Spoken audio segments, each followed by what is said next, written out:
the hero of this story. Right. And that is the neighbor of one of the suspects. Charles Ramsey is the hero. He's seen as a hero around the world. He is the person who rescued Amanda Berry yesterday. The man, you've been seeing him on TV for the last 12 hours. Charles, gotten any sleep in the last, not at all, a couple hours, you told us? Man, yeah, about two. About two. About two, just because you want to go to sleep because in your heart you know you've done a good deed. But since those kids were next door to me, it's hard to sleep. Sure. You've told this story a million times. I'm going to start it. By now the world knows you were coming back from McDonald's. Mm-hmm. You were eating your Big Mac. And you heard screams. What'd you do at that point? This girl, her scream was so loud, children stopped playing.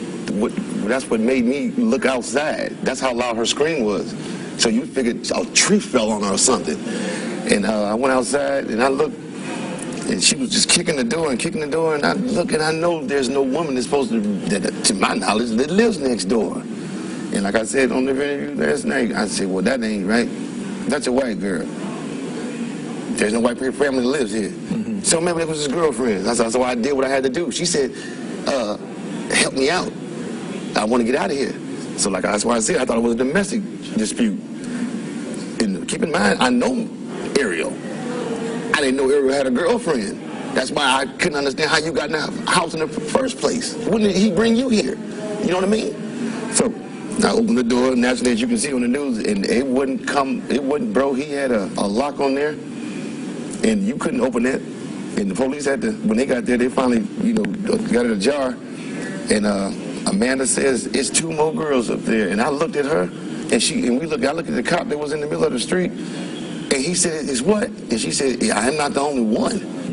And they went up there, and about, 15, 20 seconds, they were coming out with Gina and that other girl, and I said, oh my God. Charles, you've done so much, and we are all grateful for the fact that you were there then and that you were able to help them. As you go through this, a lot of people were wondering how the community didn't know. Were the windows boarded up? Had you not heard anything in that house? All I would hear was salsa music. That's all he played, naturally. One day, I was playing my music, obviously too loud.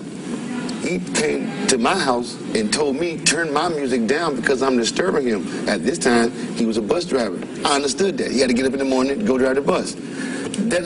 When that came about yesterday, it had nothing to do with you getting some sleep. That's why I was bothering you. That's why I had to turn my music down. How can I be disturbing you? What are you doing in there? You weren't reading the Bible. I see, but you knew him. You had barbecues with him. You listened to songs. My next door neighbor, just like you lived there. Yeah. I would come out in the morning. If the mail is in the wrong place, I grab it and give it to you. Same thing. When you called police and told them about him, what did they say to you? He told me, he says, you got who? I said, I got Amanda Berry with me right now. Send the police. Then this dispatcher said, stop playing on this line. You don't got her. I said, well, send the police, moron, and arrest me if I'm lying. They didn't believe me. Now, since so many people have been calling him probably through the years and say, we got her, I understand that you was just a little apprehensive about that call. She called too. Now you got two people calling you 911 at the same time. Somebody can't be lying. How did Amanda look when you finally rescued her? She was trembling, happy that she saw someone else other than her captives. Yeah. But her main concern was that child. I didn't know what that baby was crying about. Did she come out with the child? Yes, and I was like, who's this kid? Yeah. And she said, well, this is his daughter. His daughter. And I'm like, well, how? If you were kidnapped, you weren't pregnant then, and then they do the math. Say, I'll be damned. Well, it's okay. That's all right. I want to point out the police have not yet confirmed that is, in fact, Ariel Castro's daughter, but you said, Charles, that's what you heard yesterday. That's what Amanda told me, That's what bro. Amanda told you. Okay. I asked her, I said, why is this child crying for her daddy? Who's her daddy? And she said, Ariel. Let me ask you this. You touched on this earlier. Has it sunk in just how much attention you're getting? Aaron was pointing out earlier, you're trending on Twitter. The world is talking about what you did. Your name is all over the place. It's hashtag Chuck Ramsey everywhere. Do you have any idea of the attention that you're getting around the world right now? I don't even want it, nor looking for it, bro. That's why when they keep saying I'm a hero, let me tell you something. I'm American, and I'm a human being. I'm just like you. I work for a living. There was a woman in distress. So why turn your back on that? My father would have whooped the hell out of me if he had found out that I was cowered out. See, you tough in these bars, but you won't. You beat a woman, but you won't help one out. And you're a man, huh? You know, I'm the definition of a man, bro. Were you ever concerned that Ariel would come back? Were you concerned at all? Yes, only because I was doing something that I had no business doing, which was prying his door open on his property.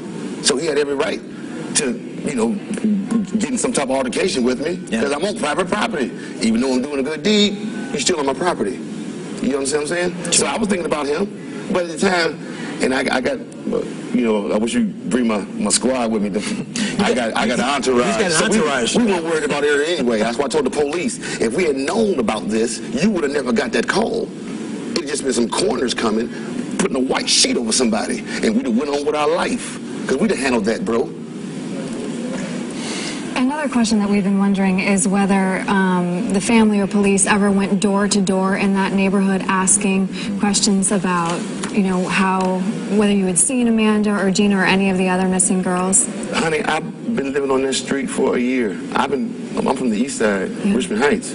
So I've been watching this coverage with it ever since it came out. You know what I mean? Yeah. So as I'm hearing, as I'm in the neighborhood, that they did the supposedly thorough duty, and then it just stopped. But then I'm hearing you got social workers that actually went to this house, knocked on the door, but they couldn't get in, so they just stopped going. As you said, you have an entourage, and your manager over there is saying you have to leave. But let me ask you one last question before you go. You talked about you're not a hero. You were doing what you had to do. No, bro. Knowing what you did, knowing the attention that you're getting, knowing how grateful people are that because of you, these ladies are now free. How do you feel today? Oh, I'm all right. I want to get my hands on him, and then I'll be all right. Put me in the Fed over there with him, and I'll be all right. Other than that, I mean, it is what it is, bro. You know, God's smiling on somebody. You know what I mean? Yeah. All right. Hey, Chuck. Thanks, man. Oh yeah. We appreciate it. Oh yeah. Really appreciate it. Yeah, Good luck to you. You too, bro. All right. The hero of this story. Right. And that is